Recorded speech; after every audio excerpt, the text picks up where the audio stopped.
dance. Can't dance. I can't dance. I can't dance. I can't dance. Can't dance. Can't dance. I want to make sure I'm in the right room because you get invited to places and you end up in the wrong place and you say the wrong things at the wrong time. So, for a little trick on how I figure out whether I'm at the right place. So, you guys know symbols, right? Triangle, square, circle. You know them all, right? Is everybody here? You guys didn't have that coffee because I had that coffee.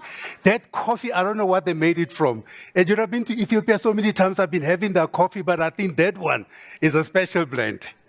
So, apparently, and I'm not sure about this, they say research has established that people organize their lives around, in a way that you can almost use symbols to represent it. So they say there are some people who organize their life in triangles. Others, you know how it is, they're like, I must have something at the top and then something, that's how my life should be. And others, they say others organize them according to squares, things must be proper, they must be square. Can't have things that you grow more and, And they say others, circle, must be complete, must be round, speaks to completeness. How many people here organize their lives according to triangles? By show of hands. Choose Tole, I'm worried. I've seen 1%. Because the research says the people who organize their lives around triangles are the creative thinkers. An entire room, only one creative thinker. You're still processing, right? Maybe the second. How many people organize their lives? Squares, things, they must be square, they must be proper, things must be square. You know how people do that? Things, everything must be in its corner, must be squares. About 10 people. Funny enough, they say that people organize according to squares think out of the box. Stole, there's a problem. We have about 10 people in this entire room who think out of the box. One who's a creative thinker. Now, folks, I know when times got tough in higher education, in primary education, they introduced math literacy. It may be too much to use for today.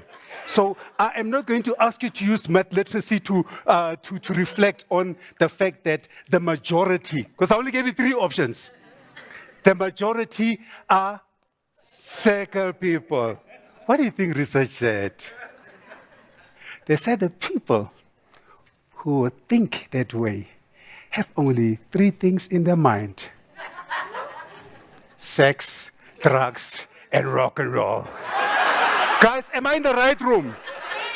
Because if that's what the majority says, this is a democracy. We are only going to talk about those 3 subjects.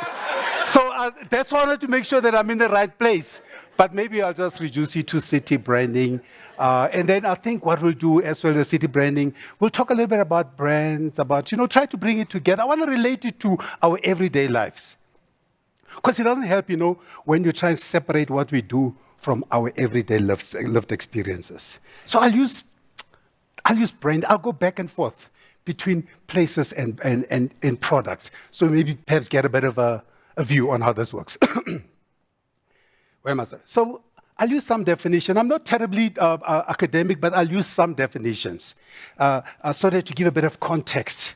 And the definition of brand, I think this was Kotler or somebody, he says it's a name, it's a term, it's a sign, design, a symbol. He says it does only 2 things: to help you identify and to distinguish. So if you remember, only one thing about brands is that it helps you to identify and to distinguish. Forget everything else. That textbook was useless in in Marketing 101. Then some people are much cleverer than me. They use pictures because I know most of us are visual. And they say, marketing is when you say, I'm a great lover. And they said PR, because that's what we use for building up city brands, right? They said PR is when you say, trust me, he's a great lover. But they say advertising is you must repeat it 3 times because if I didn't get it, it must go in. I'm a great lover, I'm a great lover, I'm a great lover. They will get it. They will get it. But they say branding is, I understand you're a great lover. So what are you learning already about brands? That brands have got nothing to do with what you think. Because you could have an idea, oh, my city is the best. My city does great things. Oh, I've got the best spatial plan. I've got the best urban development plan. A brand is a person's gut feeling about a product, a service, an organization, a place. It's not what you say it is. It's what they say it is. So I'm hoping as we're going through this, you are getting it that you are just in between the citizens and their place. They will tell you what you think about, what they think about your city. They will tell you what they think about your place. Because branding is really at the top. Because a lot of us, when you talk about brands, I was speaking, and Kondile is not here, I hope he's online. But we continue to say, hey man, we've heard this thing about branding. Today we don't want to talk about branding, I just want to talk about how to remove some politician and put in another politician, how to defend another politician and add another politician so I can just get going. Kondi, wherever you are in Bloemfontein, remember that branding is is 2 things. It's the message and it's the identity. But below it, it's everything else. That's what makes a brand. What makes a brand is the vision of the city. It's the vision of the country. It's the core values that bind us together.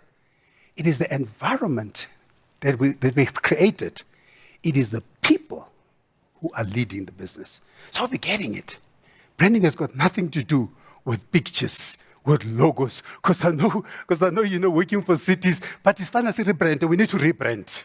The logo is a bit tired. We've had this logo for so long. Where's the branding team? Where's the marketing team? They're not working. The mayor needs to cut the ribbon. We haven't done things for a while. We need an event to cut a ribbon. Because branding is just a logo to them, right? Remember what a branding is? A logo. A logo is just an entry point. Just what gets us into the brand. So when you see a logo, you're like, it reminds me of, or it stands for. This is why we love brands. And I use dollars because I think dollars are a bit more stable than the pound. Where the pound, they're changing leaders every week. They can't be stable. The Ghanaian cedi went down 75% in 6 months. The rent, you can conventionally, So we're not gonna. So let's just use dollars, folks. We can relate to this. Do you know that Starbucks is really taking us for a ride?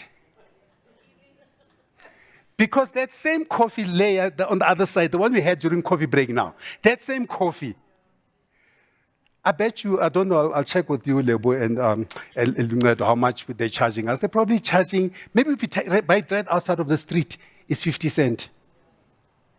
When you come into Empire, they add another 20 rand onto that. So now the same coffee is 25 rand. The power of branding is amazing. When your city has got a strong brand, you can have events like people say, "Yo, New York is dura, but I have to go. Paris is expensive, but I have to go. London is expensive, but it's an experience of a lifetime." So people are willing to pay for the power of a strong brand. So if you have a strong brand, people will do that. But in order to build a great brand, it was established about 4 things which drive brands. They say trust is one of them. 54% of the people say they don't trust brands because they break their promises all the time. 80% say that, the color makes me recognize it. I know if I see yellow, I'm in MTN land. If I see red, I know I'm at Vodacom. If I see green, I know I'm in Netbank. If I see blue, it must be Standard Bank. I don't even have to see much. That's all I need to. That's why you can see from a distance, because color is a strong indicator. So as you're going through this, I want you to be reflecting on your cities as well and asking yourself, my city, is it easy to recognize? 64% values. They say 60% if we share the values, then we can build a great brand. The people who live here in Gauteng, in the city of Johannesburg, do they share the same value? I'm not sure, because they have midnight meetings and things change, and then the following day, other people come in with a new set of values and they say things. 60% they says you have to be consistent. You have to be consistent. So I'm going to use 7 things, if you want to remember. There's 7 things on how to build a great brand city. We're going to be narrowed down to the city in a few. The first thing about great brands, whether it's a city, whether it's a product, whether it's a service, is clarity. Do you know, I don't know how many of you, Mazulu is not great. I picked it up in a taxi from Kimberley to Joburg. And then when you arrive here in Joburg, and you're asking around about somebody who's from here somewhere, and they say, do you know Thebe? Or somebody, and they will say, Konje udumengan o Thebe. All they're asking is, can you just simplify for me in a singular statement? Why should I remember Thebe? Okay, with me it's a problem because I mean, it's a mixture.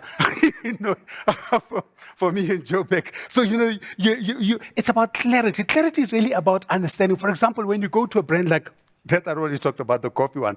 They say it's a personal moment of escape from a hectic life between work and home. And here you thought it was just coffee. They're not selling coffee. They say it's a moment. They said we just want to shift you for a moment from your hectic day between work and home. Clarity. Okay, if you're selling a commodity, you would have said Starbucks thengisa coffee. That's all you would have said. So we sell coffee. But they say, no, we don't sell coffee. Coffee is just a by the way. What we are doing here, it's a moment we are giving you. A respite, just a moment. Or Rolex is a symbol of prestige. Make with scrupulous attention. I wanted to say unscrupulous, maybe. Attention to detail to enable perfect precision. You've seen how Rolex sells their ads. Rolex don't say, yes, this ad is made out of, this watch is made out of 3,000 golds and all those things. They say, no. Rolex is about tradition.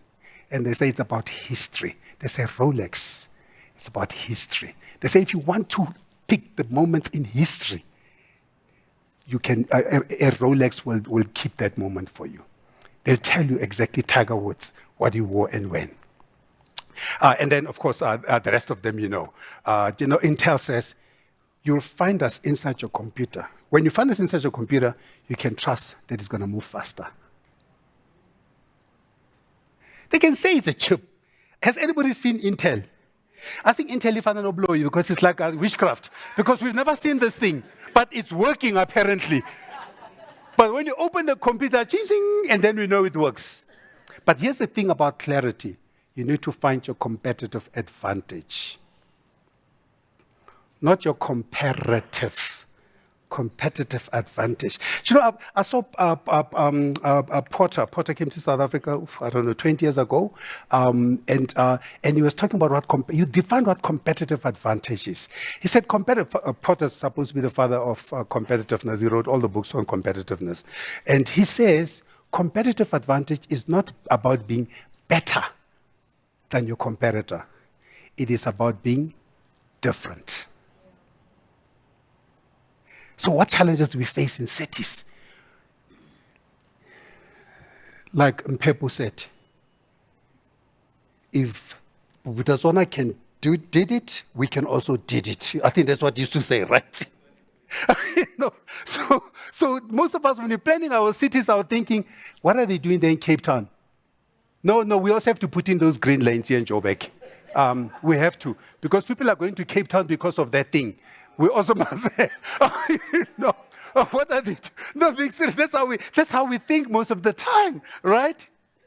Clarity is about a young man in 2008 who stands out there and he says, I'm going to bring in change you can believe in. He didn't promise us 20,000 things. He didn't say, yo, black people, we have arrived. I'm going to get in there. See, so yeah, it's going to be hot. It's going to be lit when I go in there. It's our turn to eat. Okay, that's the wrong term to use. because he's just quite a bit around. So, but he said, he clarified it. He said, it's a change you can believe in. Or, Tina. No, but you know how we are. We start a State of the Nation. We even get the whole country to memorize Yuma Sekela's song, Tuma Mina. And all of us, the following day, we wake up, she says, yo, my president, Tuma Mina, I am ready. It's clarity, by the way. It was the most singular, clear moment, perhaps since 94. Or maybe in terms of a rethinking of a country, maybe before actually, since TM. Clarity is what we're about. Clarity is a better life for all. Clarity is keep lights on. That's all you are voting for me.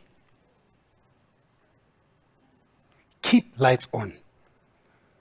Clarity is even narrowing it down when we are doing the cities and saying, we want to build better communities. By the way, I'm not putting an assessment on any of these things. I'm not saying which one is better, which one is not better. Because I'm just a citizen and a ratepayer.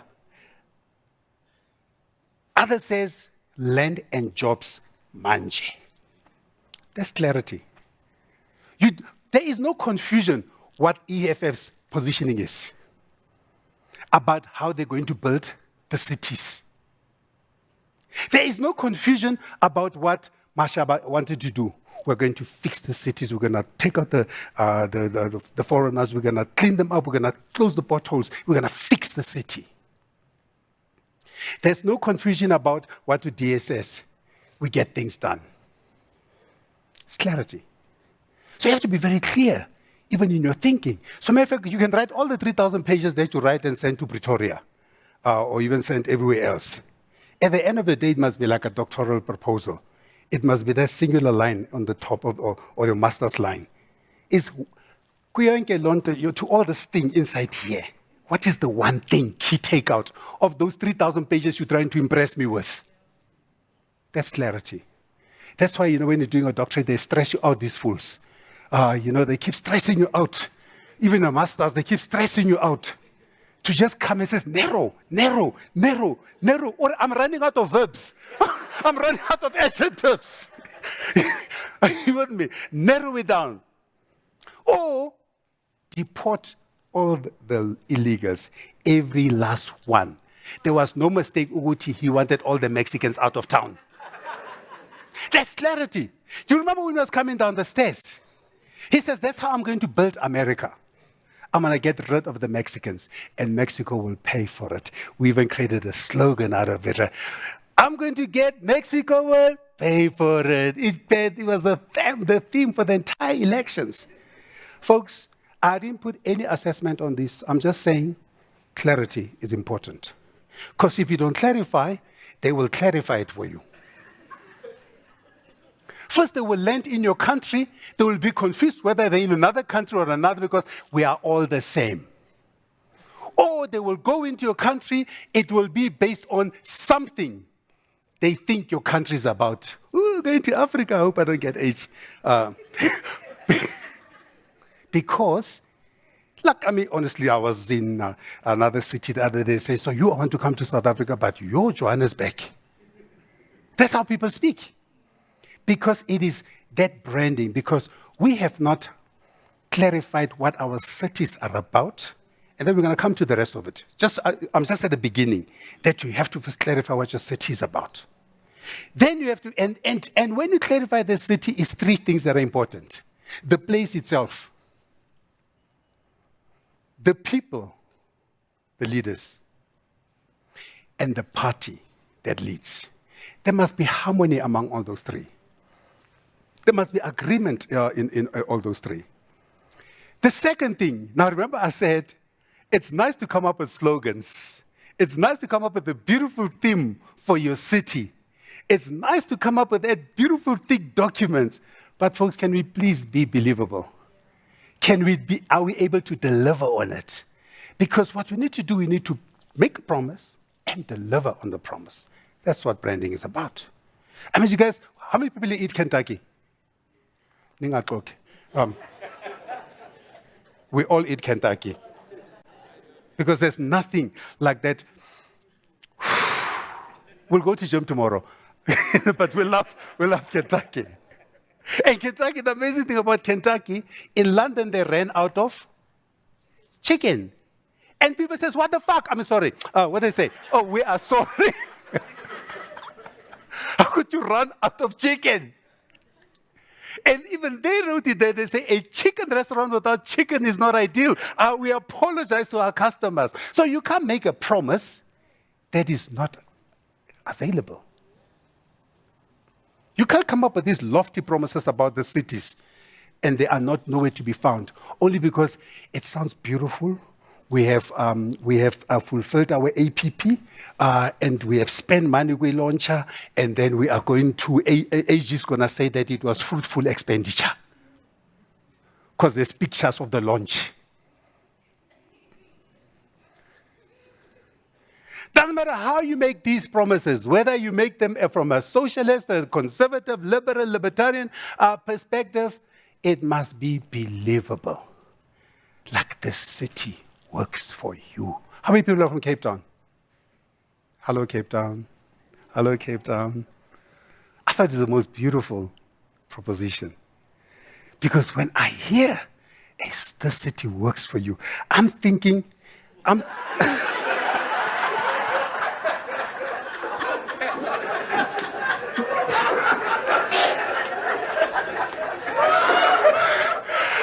thinking beaches, I'm thinking Table Mountain, I'm thinking everything beautiful. I'm not thinking about this.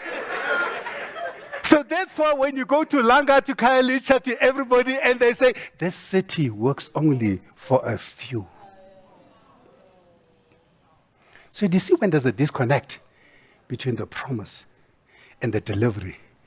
That's why the folks at the Democratic Alliance, they got together, they say, people are going to think we are liars because we get things done. So let's get one more thing done. Let's jump that promise. Let's just say we are making progress possible.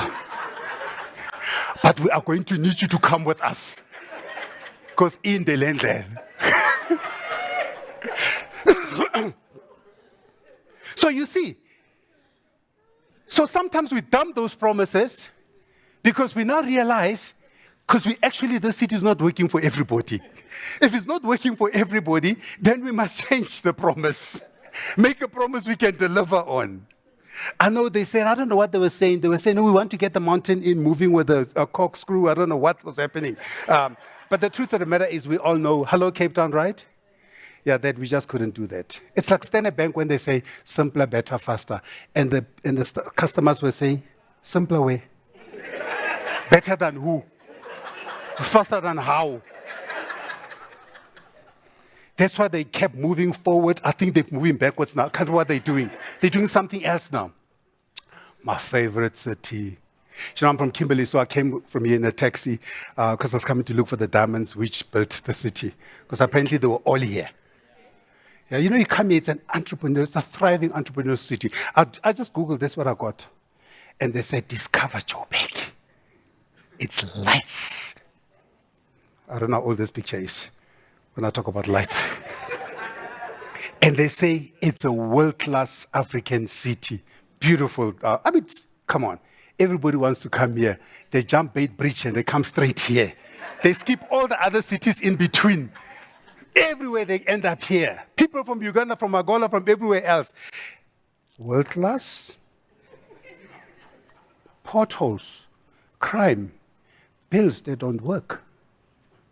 So somebody says, I'm not going to accept this. Because this is not what a world-class city looks like. This is the South African article. On the right-hand side was the Guardian in London. That's how far the message goes. Because we are thinking, we here, nobody will know. Just come up with it in our corner. Fulfill the APP, kube mnandi.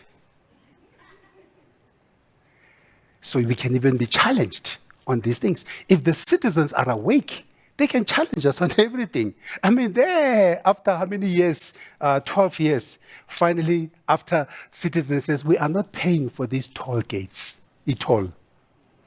Then I think Panyaza at Orlando, Morocco Solos is not working. I think they're going to be out of the league this year. I need a victory somewhere. Let me at least please the citizens if I can't please the people from Orlando. No more e-tolls.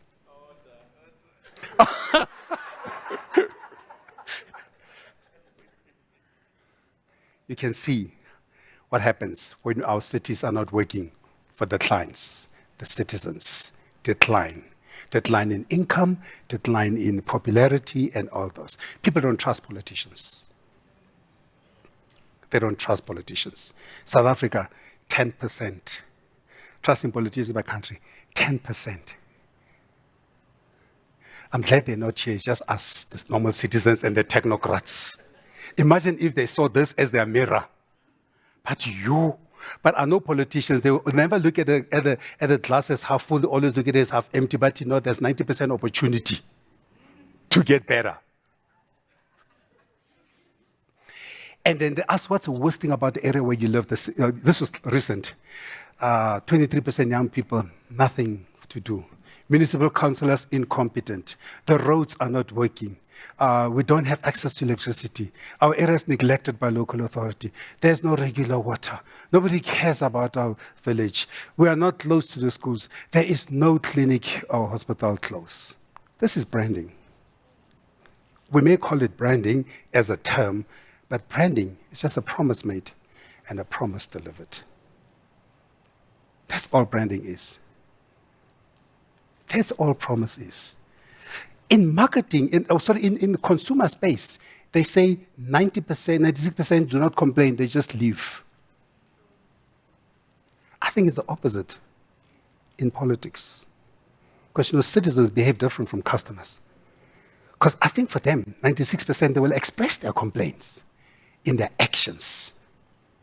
They will not pay the toll, the e-tolls. They will not pay. I don't know how many billions Soweto owes electricity. So how many billions does Soweto owe in electricity? Too many billions, I can't even count. That's what citizens do. I'm not going to pay my rates and taxes. I'm not going to pay my electricity. I'm not going to pay it all. That's how they express their dissatisfaction.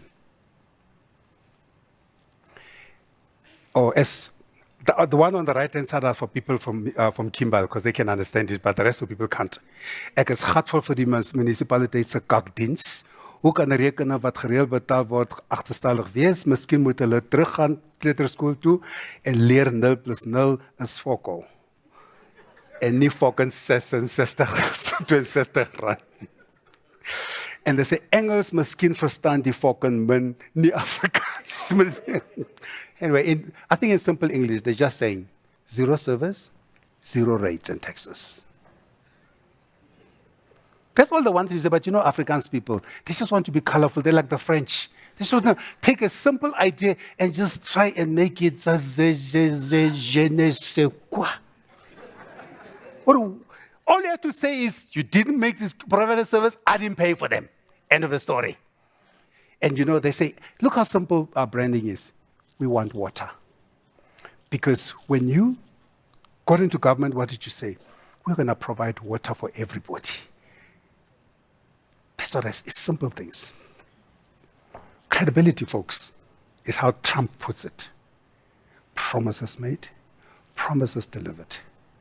I am not saying Trump was a great president. I'm just saying, he said when he's going to come in, he's going to try and build a wall, he's going to kick out Mexicans, he's going to be a racist, he's going to do all that nonsense.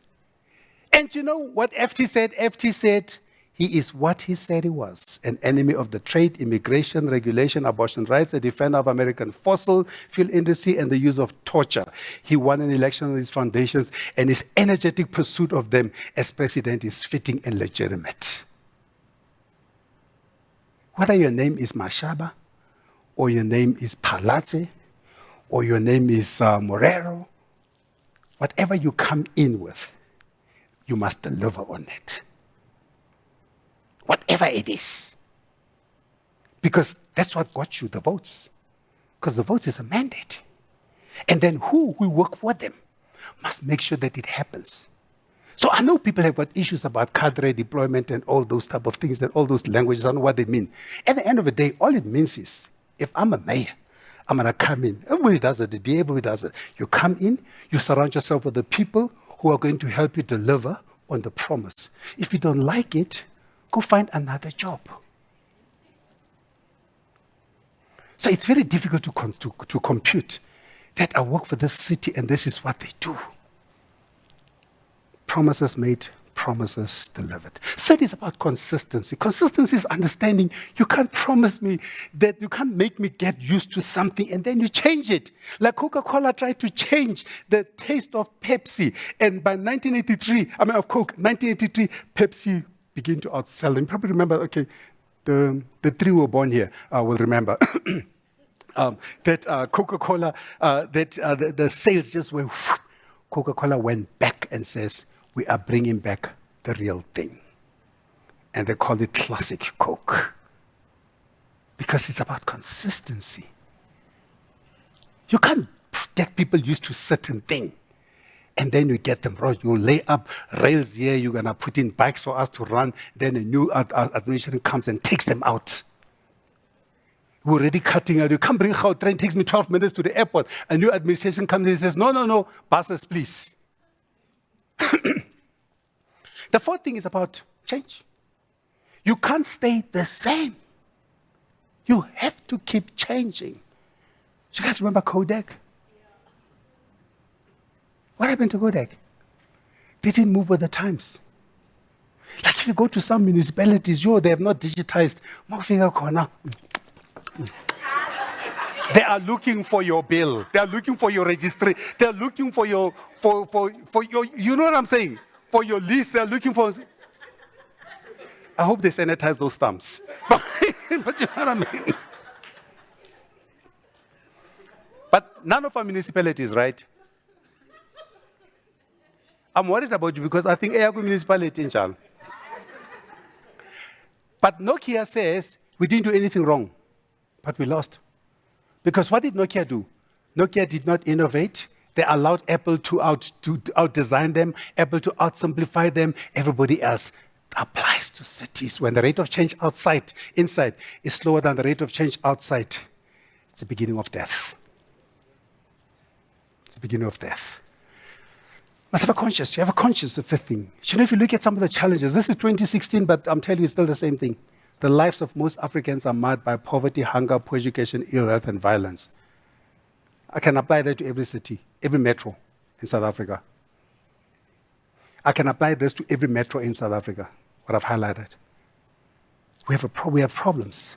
And unfortunately, in the land of branding, they say 74 people would not care if the world of brands disappeared.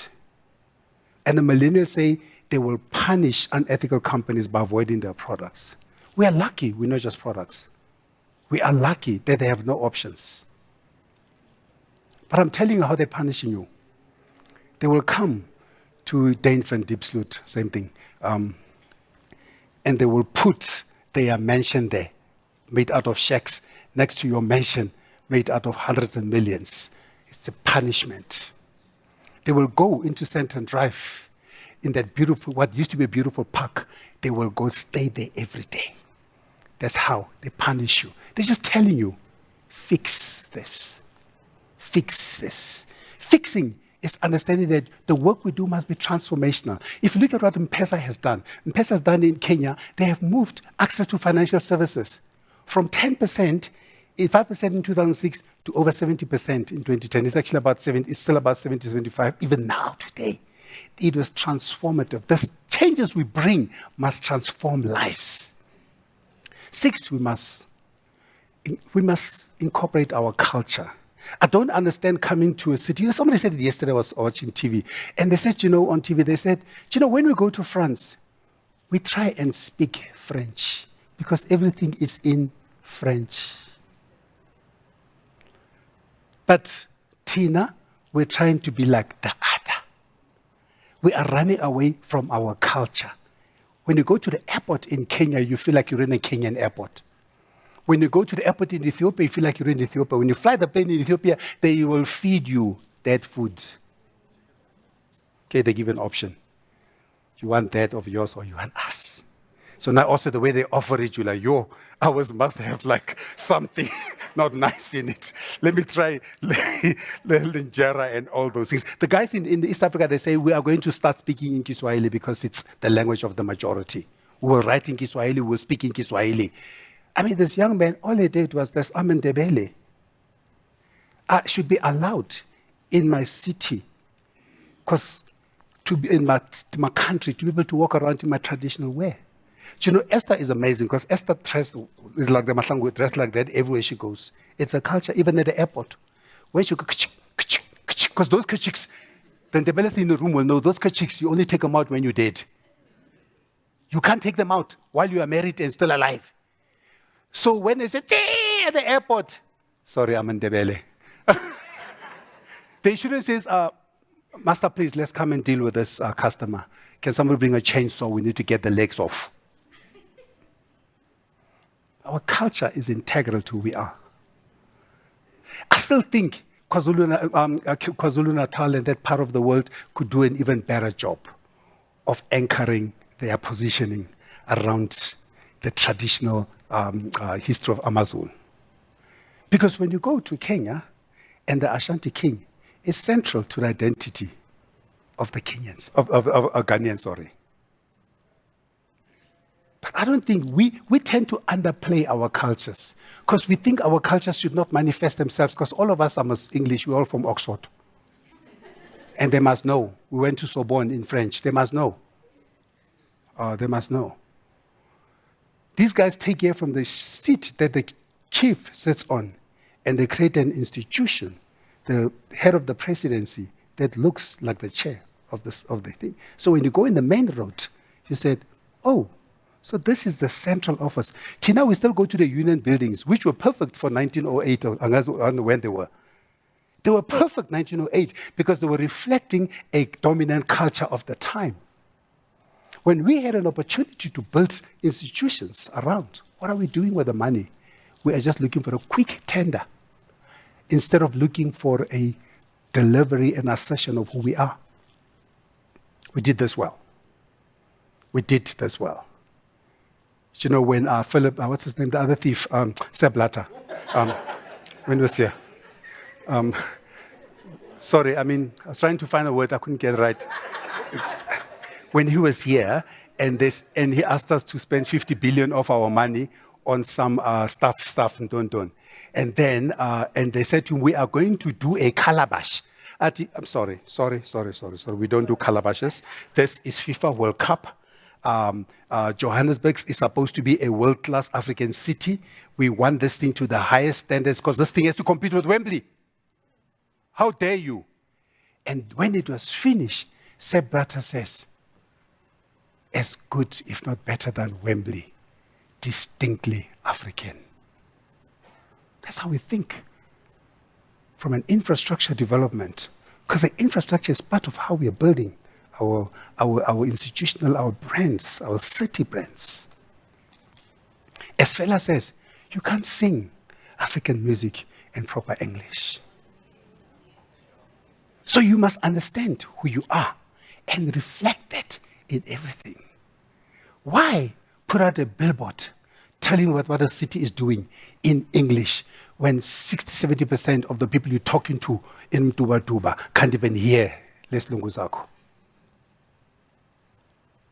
Because the boss has got a master's and a PhD. He has signed it because he understands it. Because most of the communication we are creating for the bosses. We're not creating the communication to be able to connect to the people we are serving. I don't understand. So, that's why when you go in Nairobi on the streets, because Nairobi speaks a mixture of Swahili and English, Kenya. They don't speak proper English or proper Swahili. They just mix them. What do the communication look like? Exactly that way. It's a mixture of English and Swahili, the billboards, everything for the big brands, for all kinds of brands, everything about government, everything about the products. Tina, Sandton must be English. But who works in Sandton? They come from the townships. I'm not saying they don't speak English. I'm just saying, as Mandela said, maybe if we speak to them in their language, we will go straight to their hearts. And they'll understand our work. Seventh is we have to understand that what we do with our work, builds the country. So when you look at the ranking of countries and all those things, African countries are always at the bottom of the race of the lists because we are all working like cats. We're not working together to build a cohesive country. So how do you build a city brand then? I try to use a bit of mixture of two there to show you that you have to think of this thing in the same way that you think about the rest of your life. Because you will leave your job and are going to impress in corporate South Africa, in consumer South Africa, a particular type of service, a particular type of quality. And you will say things like, I've earned it, I work for it. It's my money, I deserve it. But we forget that's the same mentality, same mindset we must have when we are delivering services. That we must think a rate is a price I'm paying to be part of to consume a product known as Nelson Mandela Bay. Rates and taxes is the price I pay. And if the service is shortchanged, I will shortchange my price. And if I shortchange my price, we need to cut jobs because there's not money for us. So why do you expect great service from McDonald's, but you deliver bad service for Johannesburg? You are not consistent in how you do it. So city branding is a strategic approach to shaping the city's image so that its best characteristics as perceived to highlight its best characteristics as perceived by its key stakeholders. Now remember, best characteristics. Maybe, a matter of fact, I should probably say most differentiated characteristics of the city. You know, all the cities here, we know these cities very well. We know them all very well. But there's also now a move from saying, let us not say, come to Johannesburg. We need to deliver a better story of Johannesburg. What is the destination offer? What does the destination offer? The importance of sustainability in city branding is a citizen provides citizens a decent quality of life. I think you heard there, you know what I was listening to those videos? They were talking about the quality of life. That's what citizens buy. That's their product. A product is the quality of life from economic opportunities, from the environment they live in. The environment being the houses, the roads, the infrastructure. That's the environment. And how sustainable those are. I just picked up these and I thought it was an interesting thing. It says, make very clear promises that are kept over time. So now remember all the things I went through. And I picked up some research that says, make promises that are kept over time. Stay relevant. You must change. And it says, provide value. Why must I buy? Have loyal stakeholders. Who are my people in the city? Who are my people? Deliver the benefits. Have a unique brand equity being awareness and associations of the city. Deliver consistently. It must be easy to identify. You must be less vulnerable to the other cities. It's all those 7 things I went through. And I just found this list. I was like, yo. And they said these are the best ones do. And they said the poor ones, vague promises. What actually are they selling in that city? I don't know what they're selling. They're just there, just collecting rates and taxes, and you want me to pay for it.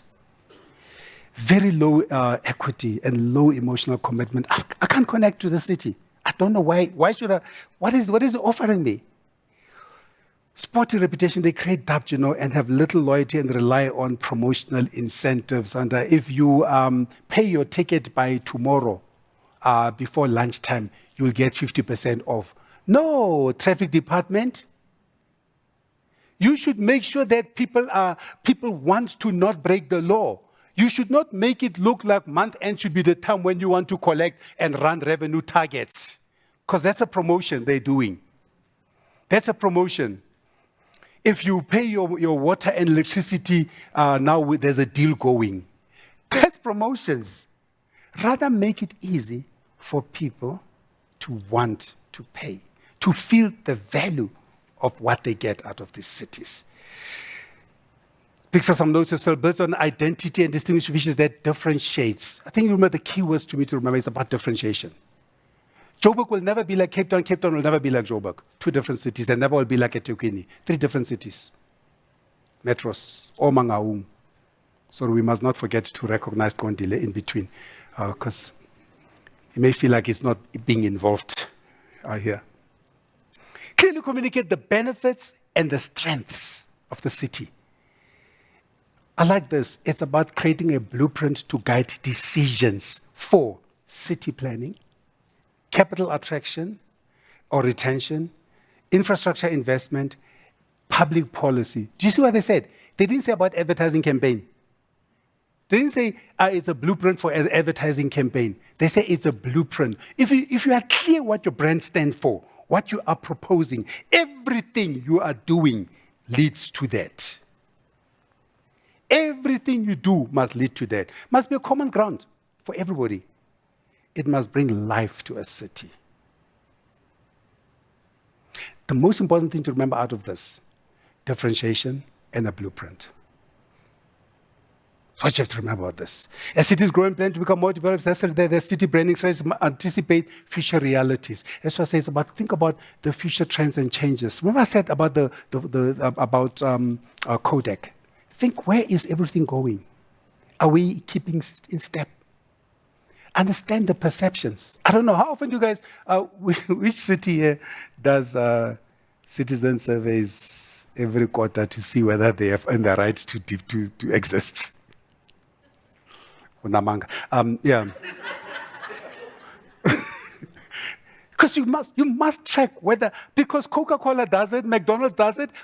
McDonald's, when you pick up your 3 chips and half a burger made out of sponge and cardboard, they say, give us your 3 comments. I smile for this, I thank you for this. And then you click, I liked it, it was 3 minutes, it was clean, it was fast.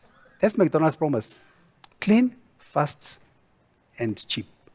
It's like tick, tick, tick service. Do you do that with a city? So what are you basing your decision, your ideas on? We can't have one person in the whole room who's the only one who's doing research all the time. Because all great brand strategies are founded on good insights. It applies to cities.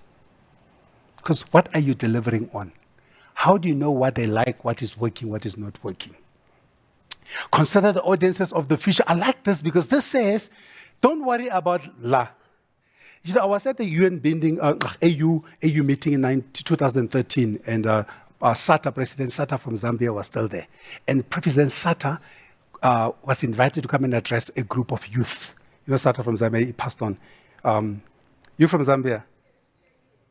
Oh yeah, we will be kind. So we were going to say beautiful things, but we will try and make them less beautiful.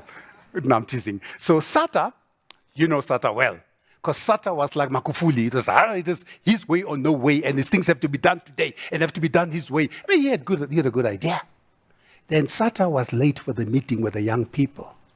And when he arrived for the meeting, late for the young people, and he said to the young people, come, you need to go, I've got many things to do. They're like, hold up.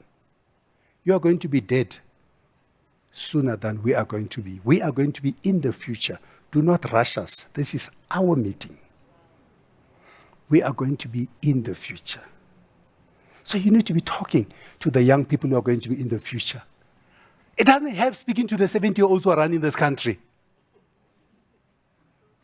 Because we know they're going to start dropping like flies. You must be focusing on the people who are coming up. They are in universities. What kind of cities are we creating for them? We need to prioritize, we need to identify what is the key message for the city, what attributes and points of differentiation. There comes that word again. So Simon Arnold they say is the father of place branding. And this is what he said. After 2 of the most turbulent years in modern history, the world's favorite cities are still the same as they were in 2010. He says this reinforces that the pandemic did nothing to change people about perceptions. Coming folks, did the pandemic close the portals in Joburg? Just nobody's saying, okay, pandemic is over in Yankolela. Sorry, guys, we're a bit ill for 2 years. We still have the same perceptions about Joburg, about eThekwini, about all the other cities and all the other 290 or something municipalities. The images of places are remarkably resilient. So you know the thing about cities. Let's go through a couple of them. For example, London. So these are cities who are very clear in terms of who they are. Don't worry about the changing lists. One list goes, another list comes in, and other list goes. Don't worry about those. That's just a sideshow. What these cities have learned to do most of the time is to create a political sideshow and a city reality. London keeps going and seen as a smart city. And it says good standard of public amenities, science, technology and design, cultural experience, world's most sustainable city in 2018, good governance and regulations, international accessibility. Just a few words, don't worry about the rest of the English. Clarity. It's the world's smart city. Or you look at Paris, a city of love. I didn't have to say anything. Remember, they said, what's the singular message? A city of love. Yes, they had a bit of an issue 2015, but they worked hard to reassure people. Major improvements on sustainability. Events, they know the importance of events. I know we like events, but the events do something. 2010 helped did something for South Africa and did something for Johannesburg.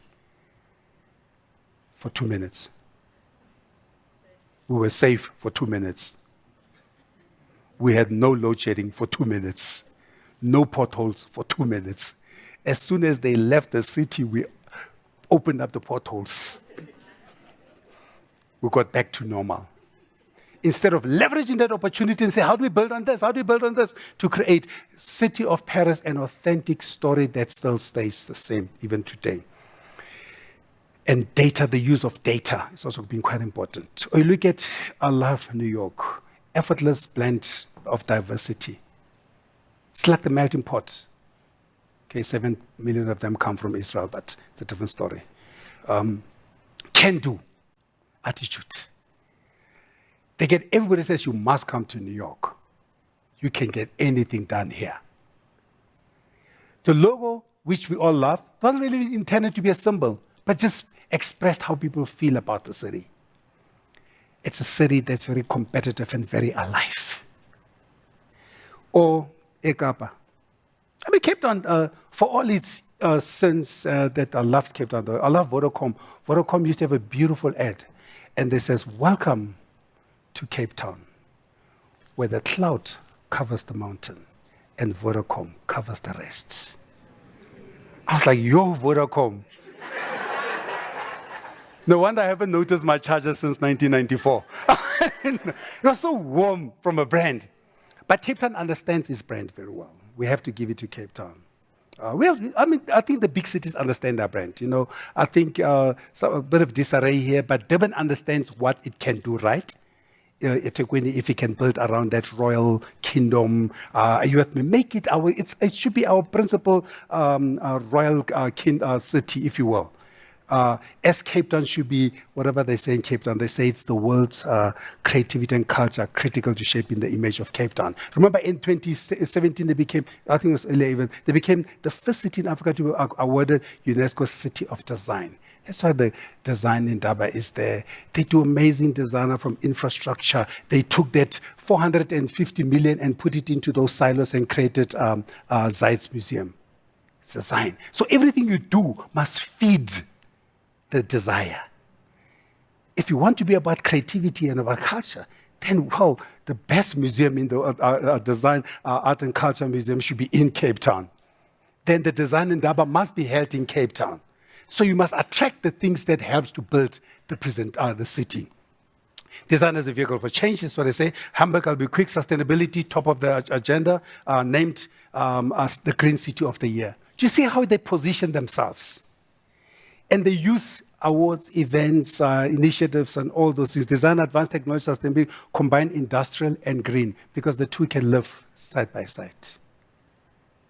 Efficient and climate-friendly urban structures, forward-looking mobility concepts and spaces. So how do you do this? Simple. You have to combine your natural environment, your built environment, your culture and heritage, and your people to deliver a brand, a city brand. You see, I didn't talk about marketing. I just said, what is natural and endemic to our city? What is built to the city? What do we build to the city to deliver the proposition? If Cape Town says it's the most beautiful city, then you see what they do there in Camps Bay. You see what they attract in that city from a built environment, as well leveraging the natural environment, and then from the culture. I don't know if they have any in Cape Town. I haven't seen, but I'm sure they do. They have culture in Cape Town. Not the 2nd of January every year. That's the only time I see. And the people, the values. I love this, though. It says a great city must possess defining and distinctive characters that can be easily identified. How it appears, how people experience it, what people believe. Does it deliver on that? What it sells, and who lives in the city.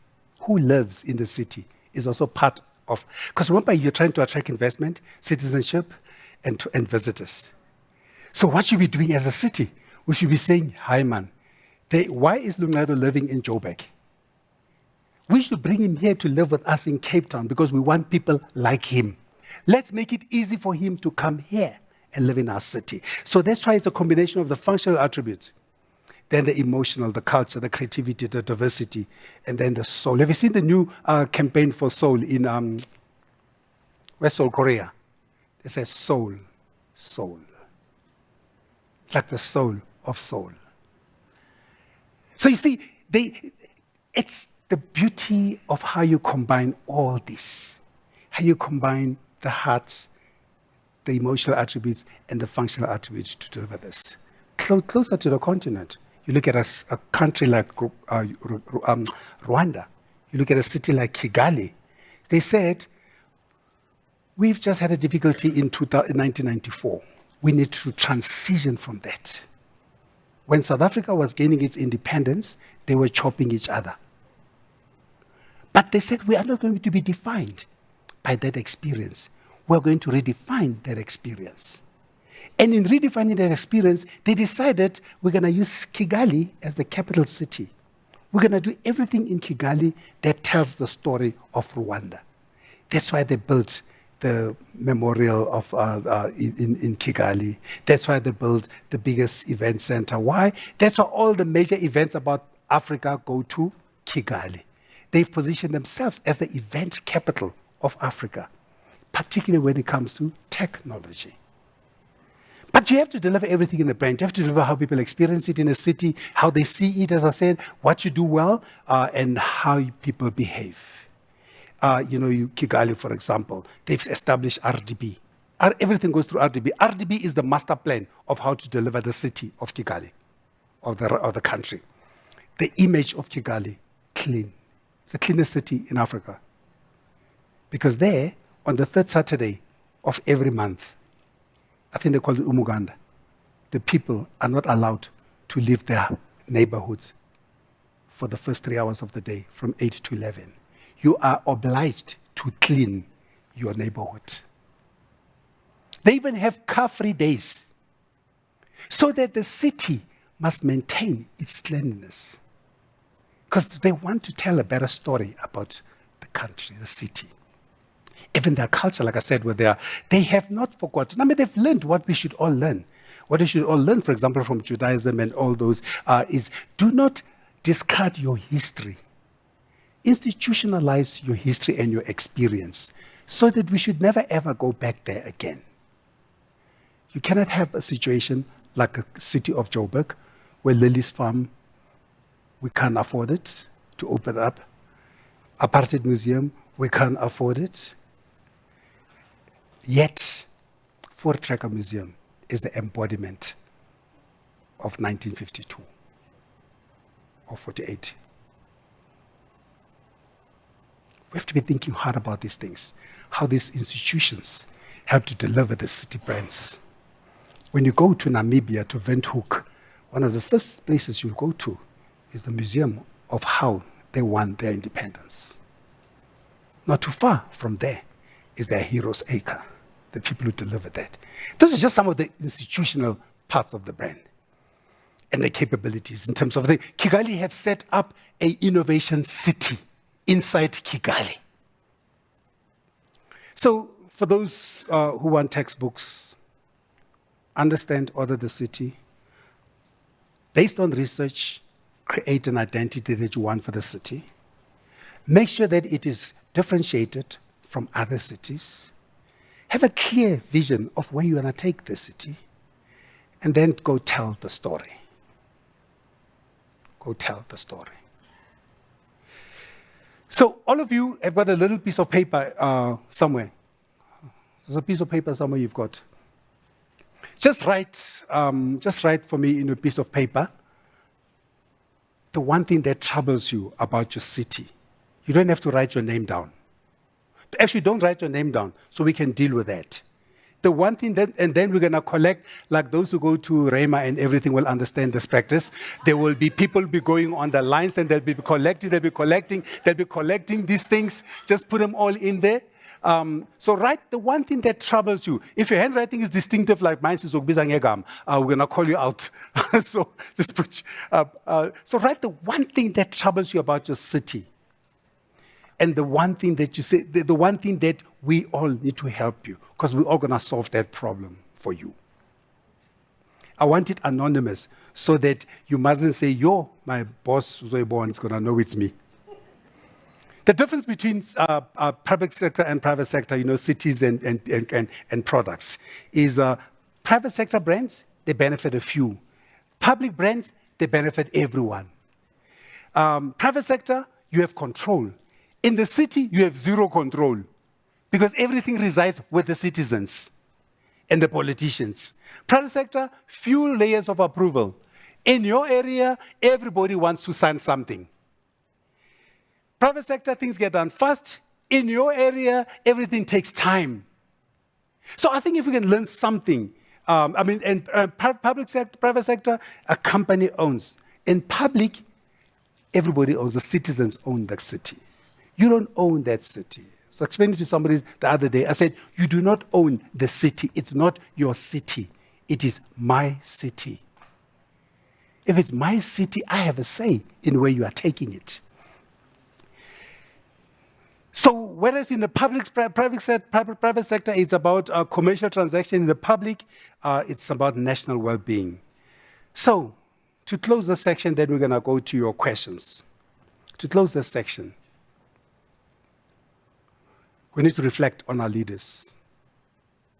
Because the biggest problem we have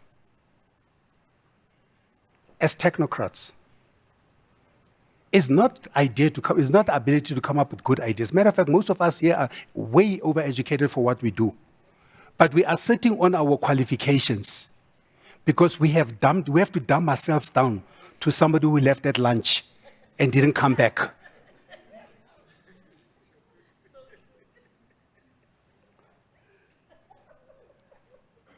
Our problem is not our inability to think and to do the things.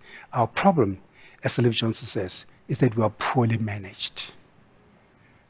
So because we are also looking for somebody there to tell us God, how do you expect somebody who left at lunch to understand positioning, to understand city branding?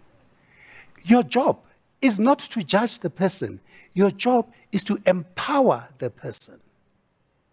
Yes, I understand we have problems, but I would rather be fired for doing the right thing than be fired for dumbing myself down. Our job is not to dumb ourselves down. We need to stand for something because we are also citizens. We are ratepayers. We are contributing to this thing called Brand South Africa. And in our little corners, in our cities, we are destroying South Africa every day. In our attitudes, how we deal with people, because we are blaming the guy on top. So why did you go to school? Why are you picking up a salary every month end?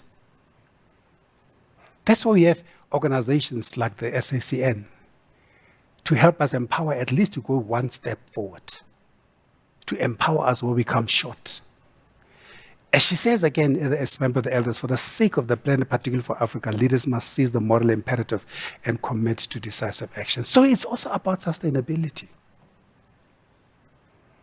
So I'm going to leave it here. And then I'm going to do something. I'm going to take questions on what I've said. Then we're going to deal with the questions from the collection. So questions from what from the presentation. And then I'm going to deal with the collection. That's not enough. I have to behave like them brothers and sisters on Sunday, but yeah. I went to, because I'm a citizen of Cape Town and Johannesburg. So I went to church in Cape Town, and Creflo Dollar was here. You guys know Creflo Dollar? Shoo, I don't remember the day he came to South Africa and he went to Kenya.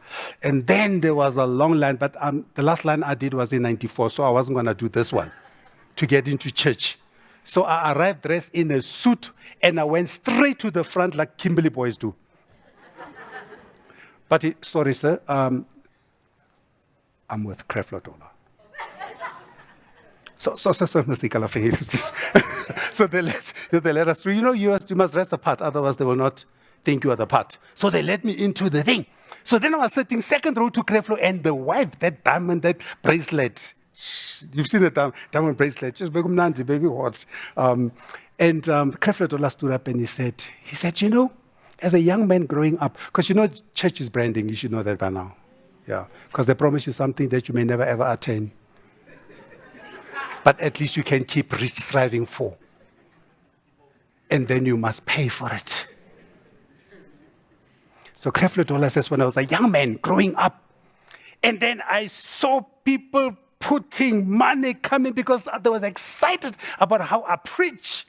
Since I was lifting them and they were running, they coming, they're putting money, others they're putting the brati in, kaufela, in the front. All of us, you know how it goes in churches. People lose themselves. And then he says, he looked up, he says, God, what do I do with all this? And God said, spend. And he says, I've never stopped. Quote and quote. And he says, brothers and sisters, I didn't come to South Africa with South African Airways. I came in a private jet. So you understand where this is going. So please give. And they've got that verse in the Bible. You know it. Questions. Let's take questions, and then let's take questions before we go to the Bible. Questions. Sorry, what was not clear in this presentation? Yeah, you look like everything was not clear. But you can pick one only. What's your one question?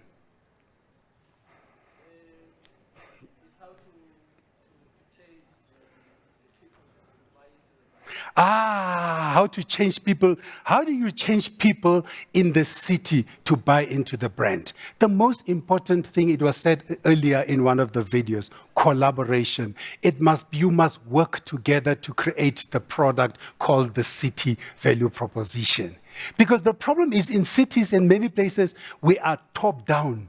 We are not engaging the citizens, the staff, the security guard. Let me tell you, when I launched UNISA, I rebranded UNISA in 2004. And when I rebranded UNISA in 2004, there was a young Afrikaans boy. Remember, we're changing to the old apartheid UNISA to the new one you see now. And we're combining Vista and Technico in South Africa. And to create the UNISA, we decided to keep the same name. And a young Afrikaans guy, I said to him, he's been in UNISA for 100 years. I said to him, your job at 12 o'clock is to pull down. You see, at the stairs, when you go up into the Great Hall of UNISA, that's that structure that I put there. I said, at 12 o'clock, Pani Pichana will announce the new brand, and at 12, you must open it up. And he says, it will be my honor to contribute to the transformation of UNISA. Because he felt that I was also included to be part of this thing. It wasn't my boss telling me what I must do. It was my boss asking me, what role can I play? So inclusion in creating this. I'll ask the question this side. Got another question, I could see. Okay, then what are you going to say? You want to do a presentation? Thank you for the opportunity. I'm Mukwena. Thank you very much for the presentation. It's very insightful.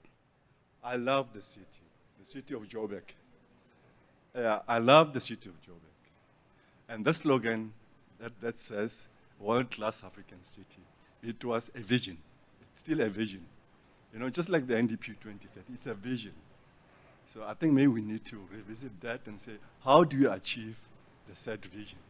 You know, in one of the questions, people talk about policy implementation.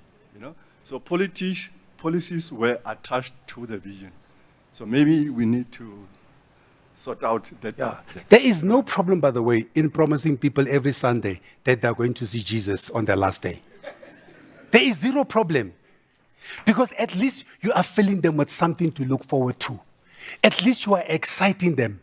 And then, you know, once in a while, you know, we point to Mzamo on the right-hand side who bought a car and he says, this because he believes.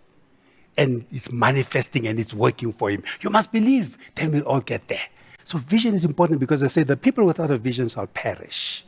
So vision is important. I don't have a problem, by the way, with the world-class African city. What I have a problem with is the steps we have created to say this is how we are going to deliver a world-class. So make me part of the journey. Say that our vision is to create a world-class African city.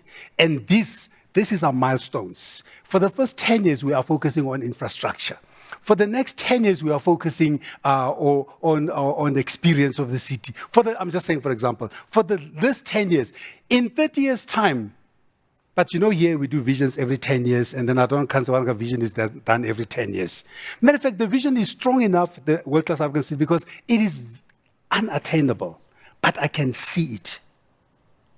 Because I have ideas of what a world-class city looks like. Because even New York is not perfect. Paris is not perfect. But maybe because people are impatient, part of what we then do is we then rather have a stepped promise. We say, this is where we are.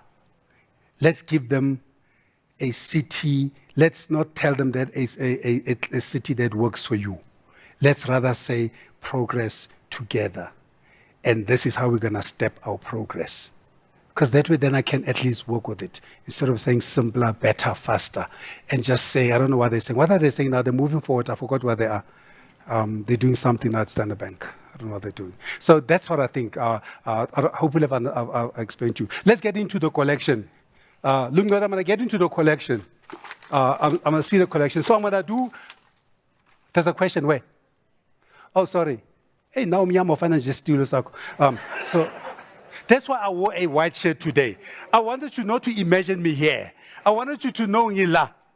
So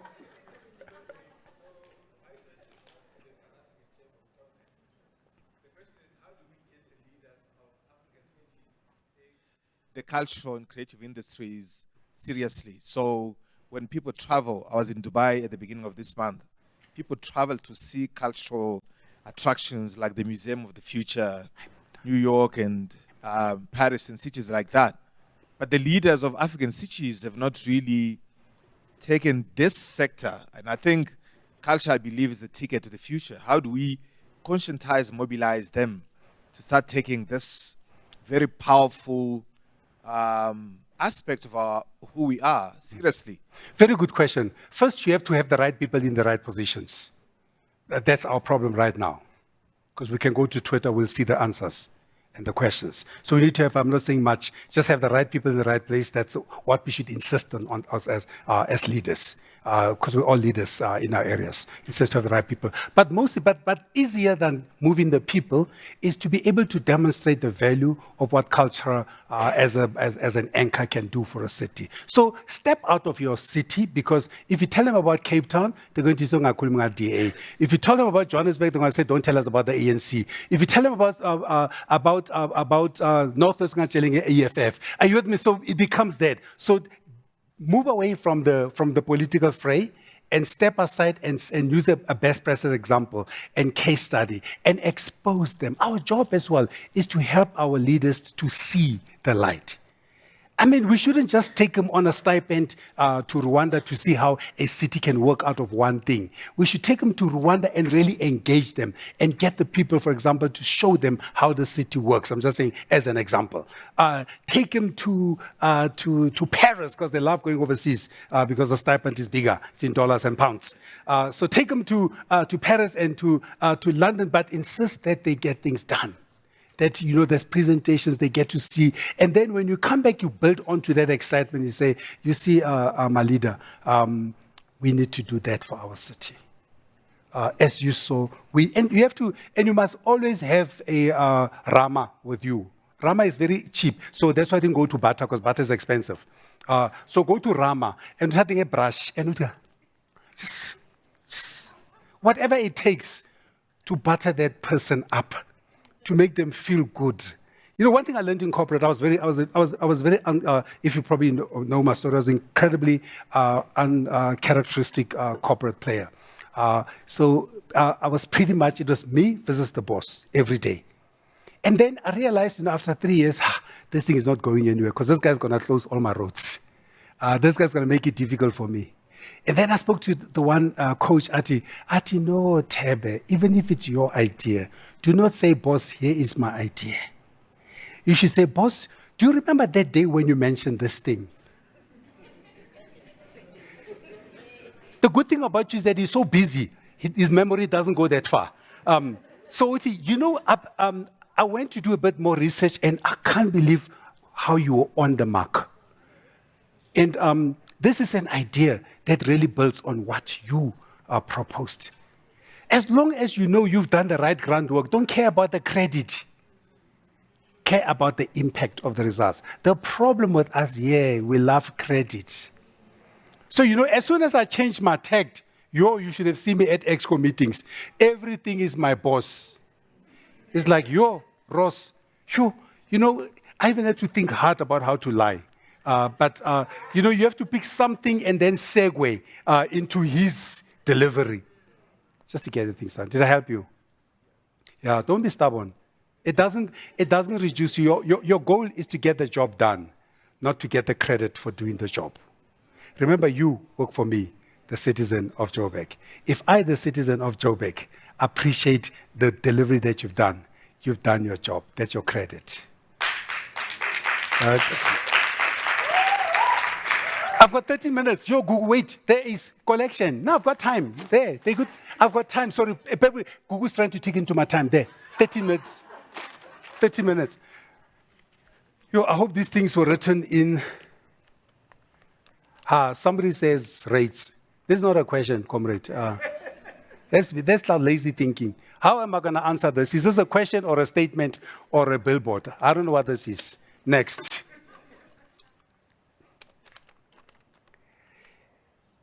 A case of public decency. I don't know what this means. It's how can we help this person as a public decency? I'm wondering if this person is trying to say, remember, these questions I'm not going to answer. You're going to answer them for the person. But wait, let me find a real question quickly. Somebody's going to have a question. The culture of the people engaging in littering and dumping, motorists driving so badly to a point where crime and substance abuse, the problems of our time. How do we fix these problems? Youngster, you look like you've got all the ideas. We're not in black. Because remember, I don't have the answers now, because now this is your session for the next 10 minutes. You are now answering the questions. We have to fix this problem. How are we going to fix the problem of litter in the city? I've given you an example earlier before. Do you litter? How did you avoid littering?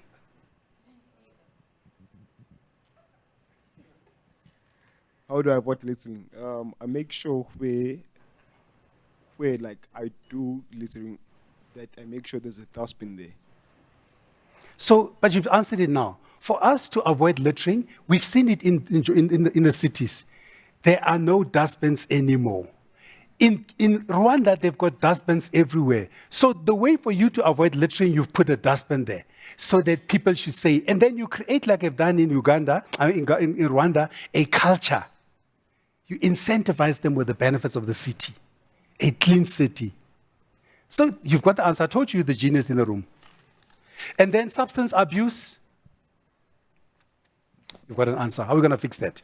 I think these are things, these are consequences of our failure to keep promises. Like you say, that people putting a shack next to a mansion is a consequence of our failures as all of society. So all these problems, littering, motoring, bad drivers, and all those, putting checks on those, consequence of not. So you know the answer. We need to keep our promises at least where we are. You know, I think it's Mother Teresa says, you must do what it takes with what you have where you are. So you must reduce this entire city into your department and say, for where I am, how can I deliver on the promise? Because when we add up all these promises, and there's an example made, you guys know the, what's this thing that in the ocean that's got funny things? Starfish. You guys know the starfish story, right? That the one guy was standing and he was, you know where the water recedes and then these poor things are outside and they're going to die, right? So they found this one guy, he took one all the time. He's trying to get one. And somebody came up to them and says, what are you doing?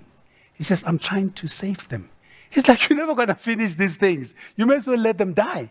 He says, no, not if every single one of us picks up one and puts it back. Ultimately, all of them will be saved. Start with what you have where you are. All of us, we need to, if there's an idea, we need to reduce the city into the department where we are. No? Lungedo? Okay, cool. Last question. Traffic congestion. Traffic congestion. Traffic congestion. How did other cities try and deal with traffic congestion? What? We need to advocate for better public transport. We need to advocate for a better working PRASA. We shouldn't participate in bringing PRASA down because we're all participants in the destruction of public goods. We all take the bribe.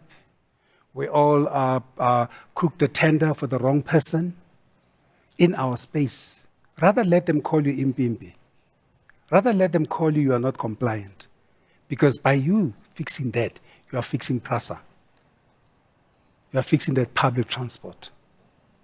So reduce the city to where you are.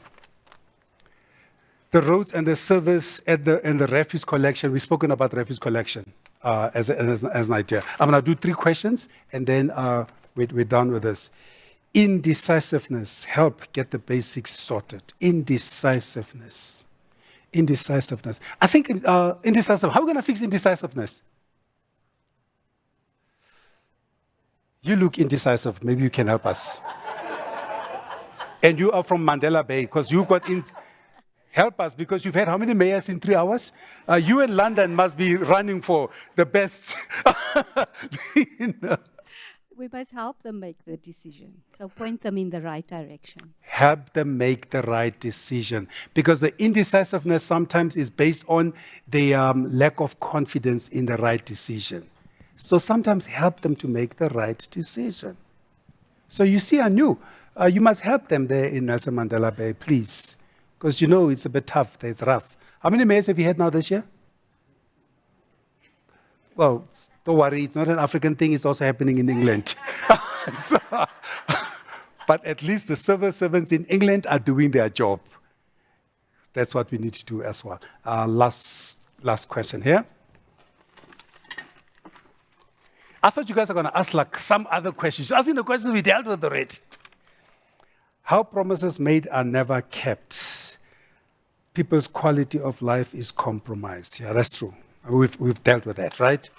We've dealt with that. So we know the issues. We know the issues and we are scared to deal with them. The poverty of values. Part of building a city brand is what? Getting everybody around the same set of values.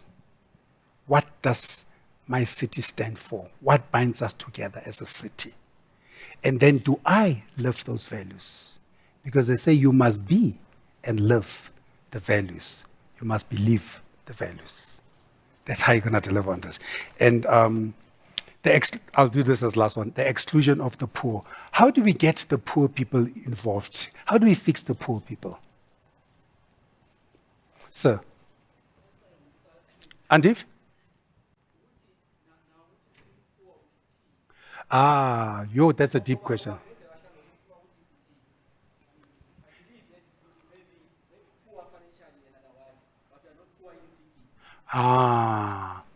Sure, that's such a deep question. But can any other question? He says, what poverty are you talking about? Is the poverty of thinking or the poverty of in the pocket? What? Anybody else comment? Thebe, perhaps you could also look at some of the comments there that perhaps you could. Oh, I see your friend Kondile has a comment from him there. but Kondile knows how the politics impact the city's brand. We know that we've seen it already. We've seen it with the stop starts in Joburg, as an example, in Nelson Mandela Bay, for example. Pretoria, not so much. Ekurhuleni, not so much. But the stop starts, they impacted it all the time.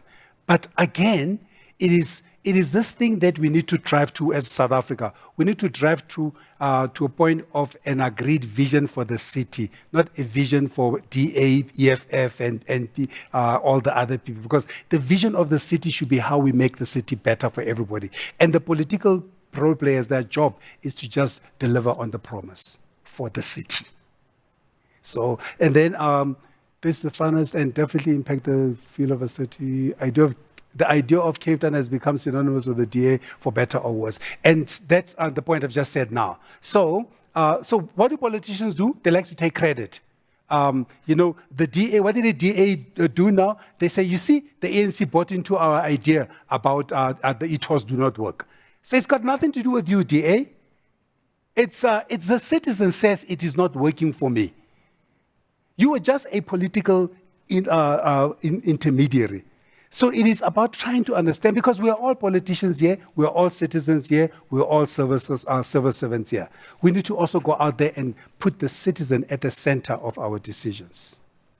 Lungado, do you have questions to close? Then I'm done. Lungado was supposed to come and help me deal with these questions, but I'm seeing it, he puts me on the firing line. Okay. No. Thebe, I mean, I don't have any comments. I think for the Cities Network, I mean, this idea around communicating the urban is a developing practice.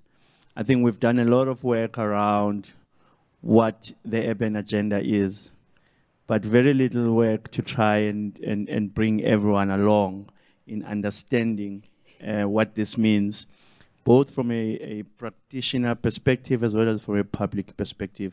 So we are building this movement, we like to call it, with the different cities communications department, really to try and see how do we drive, this narrative around our cities. Most of the stuff we were talking with Ayanda earlier, that most of the stuff we talk about is very high level. Correct. Right? It doesn't foster participation. And what we're trying to do is to get the city communicators as well as other practitioners in the space to understand that in order for all of these changes and the transformation we wish to see, it's important for us to work with others and bring them along. And I mean, it's a difficult task. One of the ideas that I really have, and I think that we should really explore, I keep going back. In America, you find that cities have in their communications department storytellers. I mean, there's even a job called a chief storyteller in a city. And what they do really is to tell the story of the city. That's all they do. So they don't deal with media relations. They don't deal with, all they do is they go around and tell the city or the story of the city. Amazing, you were talking about New York. So that logo that you showed them was designed by a guy called Milton Glaser. Yes. In the mid 70s, right? He says that New York was going down a wrong path. It was dirty. It was crime and grime, and they needed to get something to get people to believe in the city again, because the idea for them was that inherently everyone loves their city, right? They love their city, but the city was going down the wrong route. So that logo was just a rallying call. They saw it. Of course, a logo is not a brand, right? But they saw it as a starting point to build something around New York, and that caught on. And New York is what it is today. Not perfect, but it is a world-class city. So this is what we need to do for our cities as well. You know, just build around this vision. What is this unifying vision that keeps us interested? You know, that inherent love for the city that keeps us wanting to do better. I'm from Gqeberha, for example, right? PE, but now it's called Gqeberha.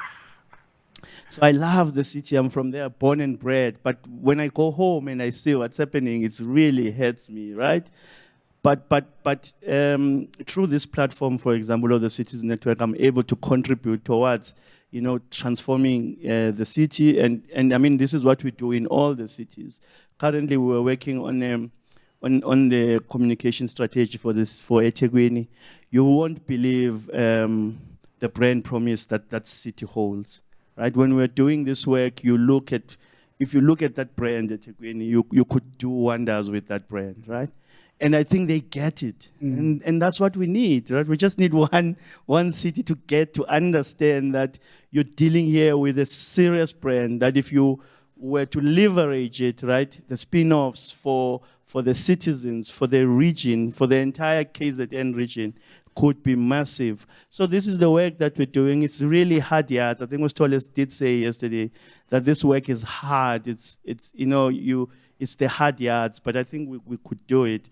So the work around, you know, developing a different narrative about communication, around how we involve others, is going to be an odious one. I think the reason why I wanted you here specifically was that we need to get more ambassadors, right? Not only the city communicators and practitioners, but other colleagues in the city, understanding that this work, and also in other sectors of society, understanding that this work is much more than just the city. Correct. It requires all of us. That's why we speak about an all of society approach, right, to transforming our cities. So I mean, I think what you did today was amazing. Thank you very much, and I'm hoping that this builds onto this movement of getting people to reignite their inherent love for their cities. Thank you. Thank you, thanks, Balingore. And I think, I mean, you know, by 2050, 60% of us will be living in urban areas. So, and that's why it's so important as well, you know, this urban festival.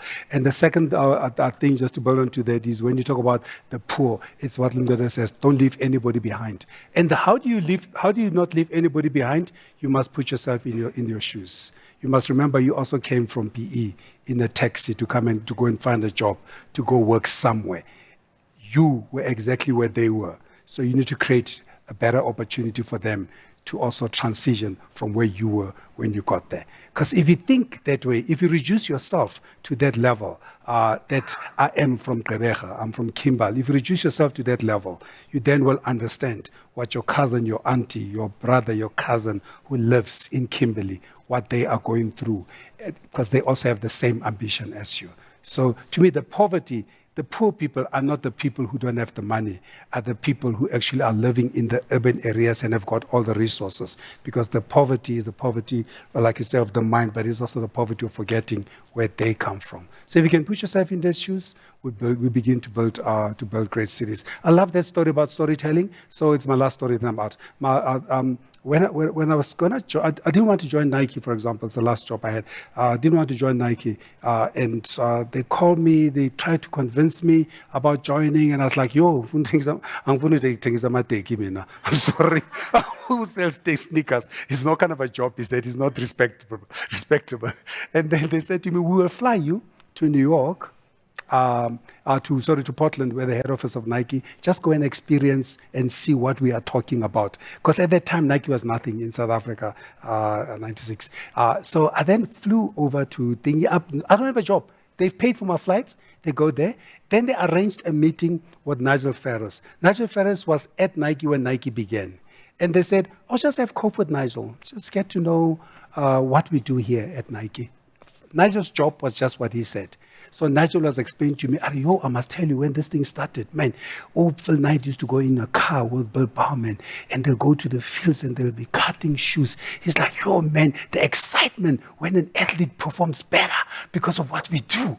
And then so now I'm getting into this thing. When I came back to South Africa, they say, you still don't want to sell Nikes, sneakers. I said, I don't want to sell sneakers. I want to sell dreams. I'm in. Thank you.